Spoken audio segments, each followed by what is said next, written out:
Thank you for that very generous and lovely introduction. I've been introduced as Helena Kennedy, the lawyer who represents women and other criminals. Lots of you here tonight. It's really great to see you. And yes, it's true, I did have a passing fancy that I might be a nun. I knew that this would please my very Catholic family, but I grew out of it very, very quickly. And I have to tell you that my mother sort of lived between sort of shame and when I said to her I was going into the Lord's, she thought I said I was going to Lourdes. But I have to tell you that it was hard to know which would have shocked her more. But as it turns out, I actually have never been to Lourdes. Anyway, listen, I want to tell you that I am not always right about things. I remember at the turn of the millennium, I gave a lecture in which I happily jubilated over the passing of the Human Rights Act and described the arrest of Pinochet in that lecture, and we're about to have a big anniversary of that. And while he had managed to avoid extradition to Spain in the many hearings that there were, to be tried for crimes of torture and all the other crimes he committed against his people, the message was clear that came out of that to Suharto and other despots: do not travel to Britain for medical treatment because the rule of law's arm might reach out and grab you. And so it was about universal jurisdiction, the idea that there are some crimes which are so egregious that the jurisdiction for them crosses borders. And so I lyrically in this lecture claimed that the 21st century would be the century of human rights. Well, was I wrong? Yes, I was badly wrong. Because within a year, we had 9/11, and then the Iraq War, and all that has flowed since. And so I just wanted to review the state of the world now. We have a war in Europe, which is about to become even more devastating, and I think has very threatening consequences for the continent. We have a situation in the Middle East, which is utterly hellish, and getting more hellish with the utterances of the newly elected president of the United States of America, whose worldview has to be alarming to anyone who's sane, and whose appointments to vital cabinet posts are really jaw-dropping. And we all have an almost invisible human catastrophe taking place in Sudan, which somehow we never seem to talk about. And we have China becoming an ever more powerful entity in the world. And we have a political pendulum which has swung to the far right in many countries, creating authoritarian regimes with little respect for the rule of law. So, the story is not good, and as you might anticipate, I'm not going to fill you with optimism tonight, certainly not for the first large part of this lecture, but I hope that we can end on a higher note. But I want to start with a little bit of history as I see it. Because after the First World War, in fact, a permanent court, a world court was created, a permanent court of international justice. We don't ever sort of seem to talk about that, but it was the first world court. And it was established in the Palais de Paix in The Hague. And of course it was connected to the League of Nations and that desire to end wars like that terrible war. However, its level of activity did decline in the 30s. There was the Depression which there had been, and of course the world was falling into the hands of the Nazis and fascism and the fight against that. And so there were other distractions. So the court was not turned to in relation to those matters. However, its level of activity prior to that had been rather rigorous and inspiring. No further judges were appointed, though, nor was business dealt with until after the World War II. And even in the midst of war, that Second World War, consideration was already being given to an international political order. It didn't just all happen suddenly at the end of the war. People were working on this, in different places, and they were recognizing that the need for some different kind of political order in the world. In 1942, the American, the US Secretary of State and the UK Foreign Secretary at the time declared themselves in favour of re-establishing an international court after the war. And in 1943, the UK government took the initiative of inviting a number of experts to London to consider the matter, and there were many meetings, in fact 19 meetings, as far as I can document it. And the court was eventually ratified by 50 nations in 1945.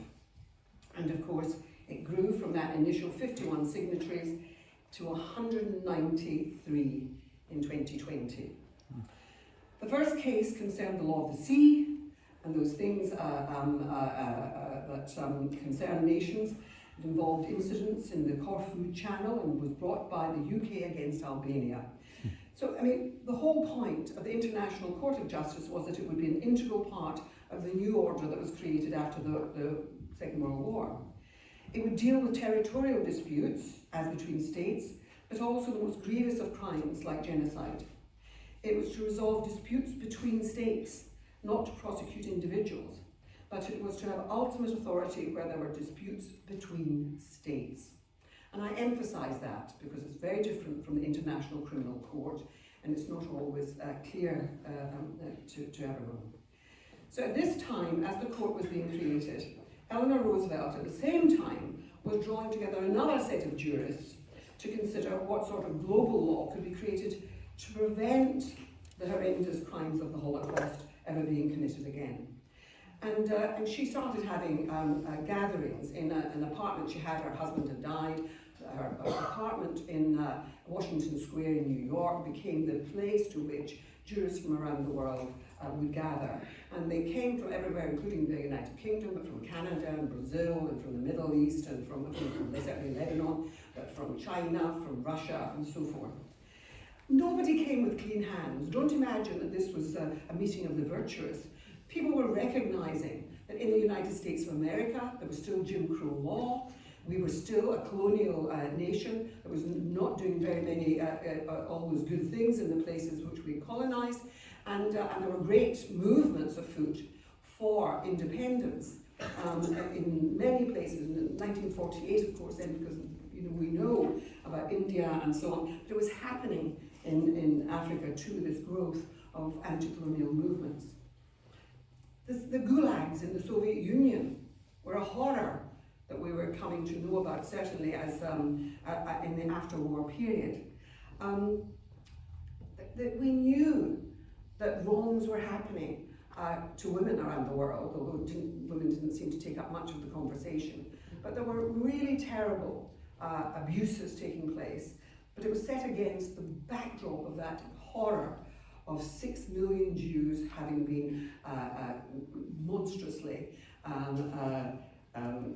put into concentration camps and meeting their deaths. And so the horror of that, of saying never again, of course was not confined to the issues of the treatment of Jewish peoples. It meant any minorities. We will never allow the world to turn its back on behaviours of that sort. And so when people sat around those tables, they said, what are the yearnings that human beings have? What are the values that we all share? And what was agreed, it wasn't so surprising really, that people wanted freedom. They wanted self-determination. They wanted the idea that if they were ever to have their freedom taken away from them, there had to be due processes and so on, and that courts had standards that had to be met before they could do that, that you couldn't have arbitrary arrest, that there shouldn't be torture. It became one of the absolute things, that torture was to be disallowed anywhere, not just for the horrors of doing that, inflicting pain deliberately on people, but what it does to the mentality of those who are required to do this. And the whole business of the right to family life was really about a response to the yearning to love and be loved. The right to life, the right to freedom of movement, the right to freedom of belief and religion. So the Council of Europe, in the aftermath of the creating of the Universal Declaration of Human Rights, the Council of Europe also was created. It was another post-war construct established to lay the ground for peaceful coexistence across the continent of Europe. Undoubtedly, it was also there because it was basically to combat communism. It gave rise to the European Convention on Human Rights, which was to translate all those rights that were included in the Universal Declaration into real law. And it was, the encouragement was that nations should introduce this into their own legal systems. It took us a bit of a while, but in fact it was drafted by British lawyers. A Conservative lawyer and Attorney General David Maxwell Fyfe was at the heart of that project, greatly encouraged by Winston Churchill. And it created a legal framework which would protect human rights. And it was basically saying that even judges, when they're coming to deliver the law that has been passed by a parliament, it was to avoid the business of majoritarianism, which could at times do terrible things to minorities. And so it was basically to try to create a template against which every legal system would measure itself, and that judges were required to do that as they dealt with laws, even laws that were legitimately passed by a sovereign parliament. Well, it created that legal framework and we fully embraced it. It took us some time, but eventually in 1998 it became part of UK law under then the new Labour government. That's what led to me being in the House of Lords, actually, because I chaired Charter 88, which was a campaigning organisation for a change to the architecture of our constitutional arrangements in Britain. In the years that followed the creation of the Universal Declaration of Human Rights, there were many conventions then slowly but surely introduced and placed into treaties, and that places obligations of states with regard to particular individual rights. So we had the Refugee Convention, we had the Genocide Convention, the Convention on the Rights of the Child, the Apartheid Convention, the Torture Convention. These were at different times in the period immediately after the war, but also through the 50s and the 60s, and of course we've been building this up as basically we have become, I think, more alert to the ways in which people suffer the consequences of discrimination and abuse and persecution.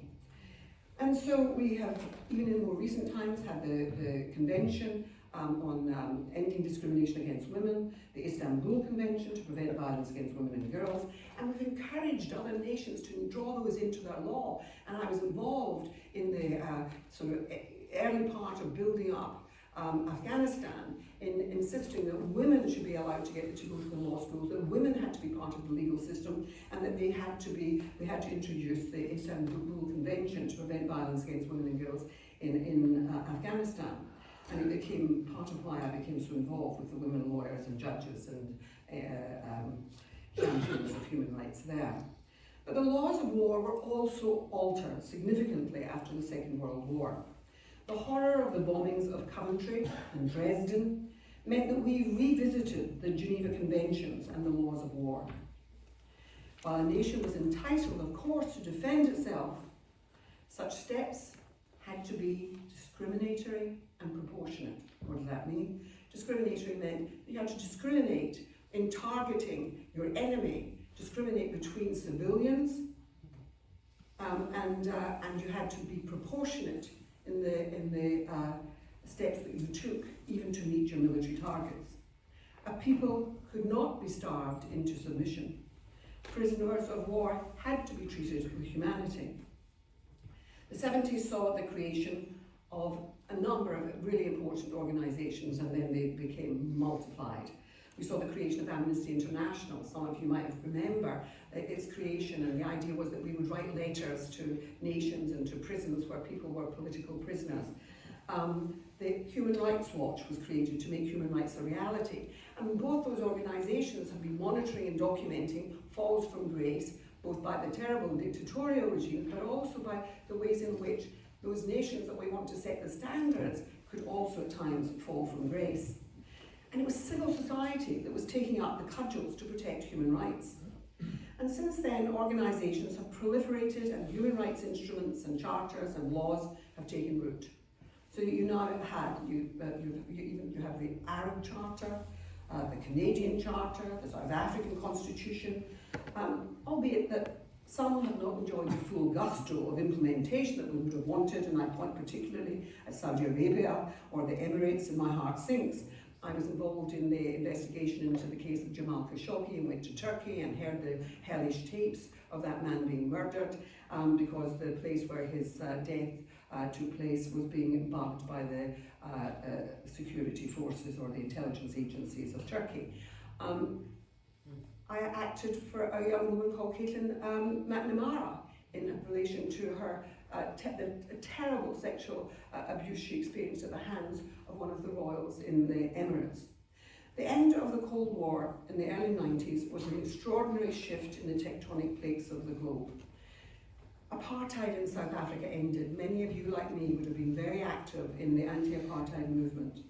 The juntas of South America fell away, and again I was involved. I went out to Chile and was there for, and they had the, and was one of the watchers of a referendum that they had when Pinochet said, "Do you really want me to step down? Do you really want to get rid of me?" And needless to say, the people did vote for him to go the way off. Anyway, but the Soviet Union and its client states surrendered to the demands for democracy. And of course, the market had triumphed. You'll remember Francis Fukuyama's famous book, The End of History. And we all seem to swallow that notion somehow, at least certainly I wasn't so sure, but many people did, that what he meant was that the ideas of the West had won. The battle of ideologies was over, and both democracy and neoliberal economics had won the day. And so it was to be a time of optimism. And in fact, even for many people, it did seem like so much better, and so much was happening, and there was optimism.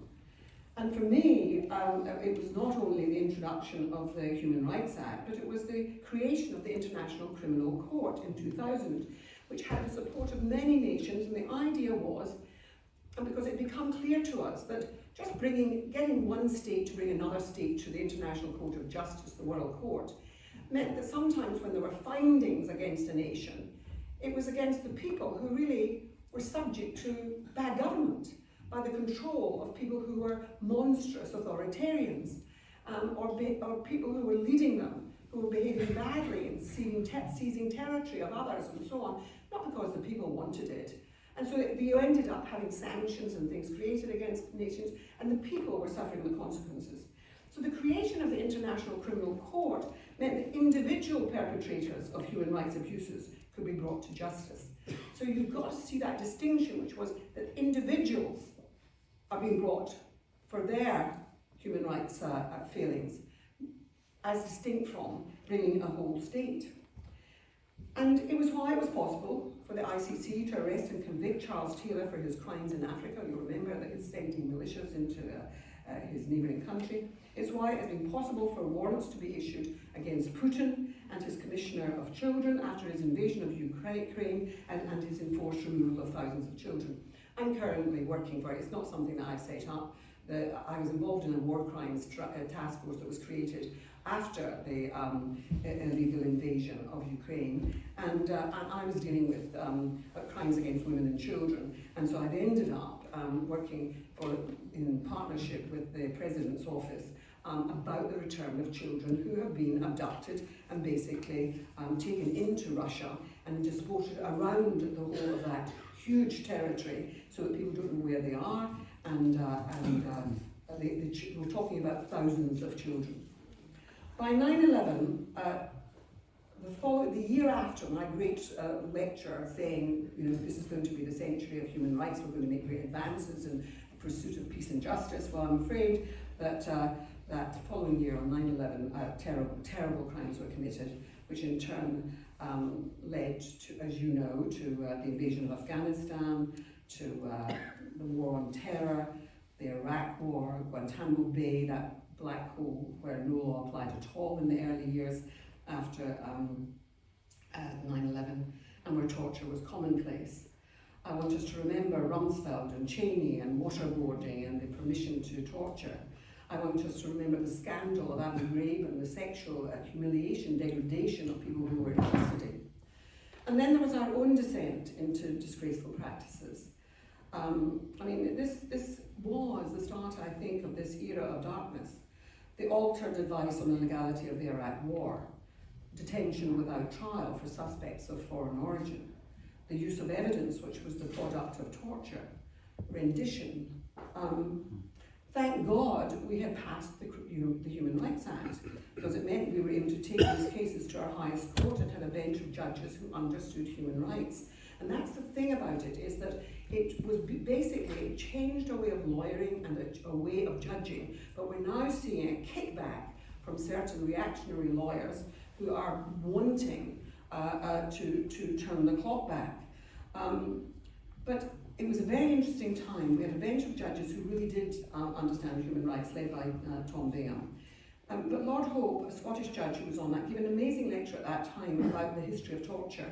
And I have to tell you that what he was able to expose was that during the time of Henry VIII and so on, rendition happened. They used to sort of want to torture people, and they used to send them up to Scotland. They rendered them to Scotland, where a very effective torture was carried out. And in fact, Scotland became the first place in the world to legislate against the use of torture and had an anti-torture act that dates back centuries. But at least we have had a Labour government then, which did not ignore the judgments. And unfortunately, as we saw with the Rwanda thing, if you don't like what the judges say, you just basically legislate to say that what they said was utterly wrong. But not so more recently, and I want to come to that soon to give us a bit of hope. But the first 50 years after World War II saw a slow but steady development of the acceptance of the rule of law, and increasingly an acceptance that it had to involve a respect for human rights. But since the millennium, that pendulum has been swinging in the opposite direction. And it's really anti-terrorism became the excuse for the erosion of liberties in so many places. Would you like to come down?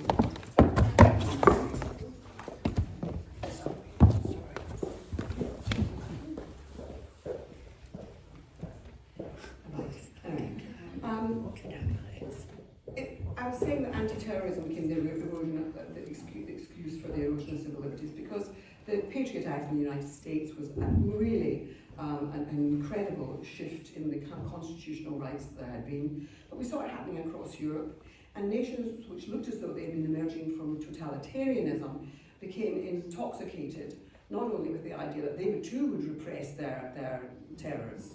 And that's what you will hear from China when you're talking about the Uyghur. They'll say that they're Muslims, and amongst them there are people who want to be separatists and so on, and they justify what they do to the Uyghur, which is basically keeping them in concentration camps, using sterilization and forced abortion and so on the people, trying to eradicate any sense of their identity.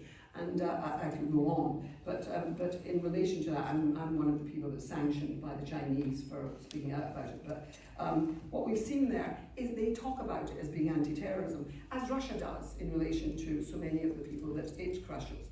But Russia has been particularly damaged by its particular embrace of turbocharged capitalism. And they're not very enamoured of liberal democracy, as we know, and have descended into criminality. It's become a mafia state now, as is Belarus. And the same is true in many of the Latin American nations, where there may be elections, but they are cosmetic. They're deeply corrupted, and plutocrats, the super rich, become dictators, or are in bed with dictators with whom they share their wealth. Or, as in Venezuela and Bolivia, where there are populist leftist governments, you end up with them driving a coach and horses through human rights, and the human rights of anybody who's not an opponent, and through media freedom, and so on. So the post-World War liberal consensus is in serious danger. What was it about? It was about shared commitments to the rule of law, abiding by treaty obligations, committing to national state structures which provided security for all citizens in times of unemployment, times of illness, to prevent disease and poverty and homelessness, to provide education and opportunities, and to provide homes worthy of heroes. And for many of my generation, and I think that it is about the passage of time, but I mean, I grew up a child in the 50s, and we knew those stories of our fathers going off to war. My mother was bombed out of her tenement on the Clyde side. We heard the stories of people who were in Japanese prison and war camps and who came back and were never the same again. Those were the stories we grew up with, and it was the thing that made us believe that we had to be building better societies. And I regret to say that that has become lost, so that we hear in recent polling that people don't know what the Holocaust what the Holocaust means. They don't know what happened. It's a foreign word to them. Or that young people say that they don't think that democracy is worth the salt. 20% of our young in a recent poll apparently were saying that they weren't sure that it wouldn't be better to have a strong man like Donald Trump running things, God forbid. Anyway, non-state actors. I mean, one of the things is that we've had to deal with non-state actors, terrorists committing terrible crimes, and they don't play by the rules. And so, increasingly, governments have started saying, so why should we be playing by the rules too? I always remember a wonderful Israeli judge, Aaron Barak, gave a judgment in relation to turning over the idea of using torture against people who were committing crimes against the state. And he said, democracies have to conduct themselves sometimes with one arm tied behind their back. And you do that in order to preserve the good and the important things that basically are essential to a democracy. No amount of weapons inspectors, of course, found a scintilla of evidence of the weapons that we were all being told were there, buried in Iraq by Saddam Hussein. And the unraveling of law we saw taking place. Russia and China have always been in breach of laws before this and since, but once the USA and the UK and Spain and Australia threw their lot in with a coalition of the willing to disregard international law and to ignore the opinion of the UN in relation to the invasion of Iraq, I'm afraid we were on a slippery slope. And so is it any wonder that we now have Putin and Netanyahu thumbing their noses at the law and international institutions, including the courts? Now, over this last period, I had a sort of interregnum where I was running a college at Oxford and creating an Institute of Human Rights in Human Rights Law at Oxford. And it was very much because I was concerned that the law faculty in Oxford was not embracing human rights enthusiastically enough. And it is the seat of the sort of policy exchange lawyers who have a particularly, I think, pernicious idea about how law should function, and much of it is dictated by another kind of politics from my own. But I mean, you only have to look at the ways in which law has been derailing, and you, of course, I mean, we almost are not taken by surprise when it's happening in Russia. There was a moment of thinking that Putin was going to be this young new leader, and it only lasted a very short time. But we've seen it with the deaths of any opposition leader, Nemtsov, Navalny, and the jailing and persecution of their lawyers. And I was acting for Pavlov, who was one of Navalny's lawyers, and he's now in hiding, and it can't be said where he is, because the poisoners will come after him, if not the assassins using other methods. But we also saw the killing of journalists, and then one of the things that's happening in our world is that media is being destroyed, which is our avenue to truth. And inside the institute that I now run for the International Bar Association, we run a media freedom project, and we have a high-level legal panel of lawyers from around the world. There are 15 of them. And we are constantly drawn in to issues around states putting an end to internet contact, as happened during the COVID and as happens during conflicts, and also the deaths of journalists. And the attacks upon journalists have grown exponentially in recent years. And indeed, you know, my experience of that started with Anna Politkovskaya, who was a Russian journalist who was covering Chechnya, and I gave her an award for PEN International. And we sat in London and had a dinner and drank red wine into the wee small hours, and we tried to persuade her not to go back. And she went back, and I opened the Guardian 3 weeks later or something, and blood was running down her stairwell in the block flat she lived in, and she had been murdered. And those things bring you, that's where your human rights knowledge comes from. Knowing people who are suffering the consequences of this. If you sit in the cells or visit camps where people have suffered the consequences of human rights abuses and violations of a terrible kind, the Yazidi women at the hands of ISIL. And you know, I've been out there, I've been to those camps, I've sat with those women, and their sad-eyed misery because they were impregnated by these men, and then their own people won't have them back with their children, and so they have to make a choice of either leaving their children behind in camps and going to the camps in which their families are, or do they leave their families behind and try and forge a different kind of miserable existence? Where's the justice for them? And so the poisoning of people here in Britain has shown us about how the long arm of these states operates. But how can we speak to them if we ourselves are not abiding by international treaties? And we certainly were willing to forget about them when it came to the business of Rwanda and sending people completely in contravention of the Refugee Convention to Rwanda. But we were willing, and we're willing to leave the European Convention of Human Rights because we don't like anybody else scrutinising our conduct. We had the business of revisiting an international treaty that we'd only just signed within a year when we introduced the Internal Markets Bill to solve the problem that we'd had a Prime Minister who'd signed off a deal, a Brexit deal, which then Northern Ireland said, this isn't working for us, but it was signed off with dishonest purposes of saying we'll sort it all out later, and then it meant contravening a treaty which we signed and it's registered with the United Nations, and it means that we're going to live by it.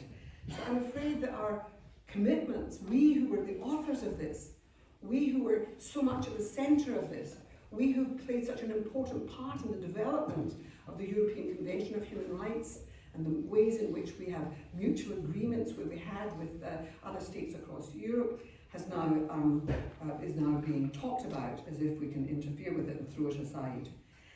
And so, is it any wonder that you're going to have the problems that we have now of Putin feeling it's quite all right to move in on Ukraine and lay claim to it and to commit the crime of aggression as it did? It's all right for Donald Trump to tell us only in the last days, America will take over Gaza. Really? Does he have no idea about snatching of other people's territory? I mean, the extraordinary nature of it seems to pass him by, but the willingness of people to embrace that. And then you have the business, I'm afraid, of a war being conducted against Hamas, but in which the civilians in Gaza have paid this most enormous price, where we know that the number of deaths is currently, we're talking about something like 50,000, but according to the Lancet, it's much closer to 70,000. And that you really have to think about proportionality then. But that wasn't what the warrants were issued for against Netanyahu. Because what happens when you're doing war crimes is that to decide on those things about is a military target going to justify the mass killings. Can you ever justify a bomb that's a 2,000-pound bomb being used, supplied by the United States of America, but a 2,000-pound bomb which can annihilate and create shrapnel damage over the size of multiple football pitches? And so is it any wonder that the place is now being described by Donald Trump as being a place of rubble in which nobody could possibly live and everybody's houses is being destroyed with no mention of how that's happened? And yet I'm afraid that was not the issue around the warrants that were sought. The issue was not that, because you need to have access to intelligence to know how the balancing act is made, although nowadays the balancing act is made by algorithms. But you need to have access to the intelligence in order to see the value of a military target, to see how many deaths of civilians might it justify, how many hospitals might it justify destroying when the laws of war say you shouldn't be destroying hospitals at all, and so on. So inevitably, it's very difficult to issue warrants in relation to matters where you haven't got access to the intelligence. But the warrants were not being sought for that. It was the starvation. It was the evidence that was coming from doctors and surgeons. It was the evidence coming from satellites that showed the queues and queues and queues, miles long, of trucks bearing food, medical supplies, cleansing materials, chemicals to clean the water, because dying from poor water is one of the things that has stricken so many of the children. And the evidence of medical practitioners from around the world about the trauma of having to operate on children and on pregnant women giving birth without anaesthesia, and calling to colleagues to hold people down while you do what you were never trained to do. And there are doctors now suffering post-traumatic stress disorder as a result of what they were required to do. So the warrants issued against Hamas were the easy bit, but the warrants sought against Netanyahu and Gallant as Minister of Defence were for making political decisions which were about depriving people of food, of medicine, of clean water, and the ability to survive. And so it was about starvation. And so when you are asked about this, it's often forgotten that that's what it was, that was the difference. And I say that as someone who was on a sort of second set of eyes. There were 5 British lawyers and 1 Israeli American, Ted Neron, a wonderful lawyer, as old as you. But a sheer genius. It was like being in a master class, working with him on reviewing that evidence, because the International Criminal Court knew that it would be embattled if it sought any warrants for not just Hamas, but also for the leadership in Israel. And so they wanted people with experience, and so not surprisingly, the lead prosecutor, who was a trained British lawyer, came to British lawyers, and so the majority of them, and one of them, a judge from our, just recently retired from our Lord Justice of Appeal. And we looked at the evidence, and what we were asked to do was to see, does this reach the threshold that would be required for applying for a warrant, which of course is much lower than that for trial and conviction. So I just want us to say that we're disregarding law, and I'm afraid it really is the signature tune to democracy. If you don't have the rule of law, if you don't have a free media, if you don't have ways of seeing the aberrations on what is right and moral, if you don't have a possibility of bringing to justice those who've enjoyed impunity, then we're really on a perilous path. And so I just wanted to finish by saying that we're going to have to brace ourselves for hard times, because we now have a Labour government where the Attorney General, Richard Helena, the Justice Minister and Lord Chancellor,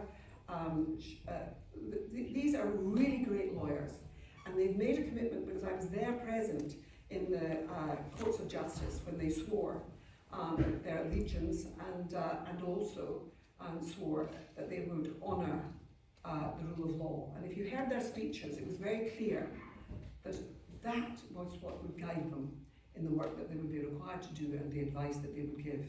And it really heartened me to hear that being said. And I hope that in the very challenging circumstances there are going to be as we deal with the United States of America, as we deal with authoritarian governments like China and Russia and Iran and Belarus and Myanmar, that we have to be taking the lead and keeping the standards high. Thank you very much.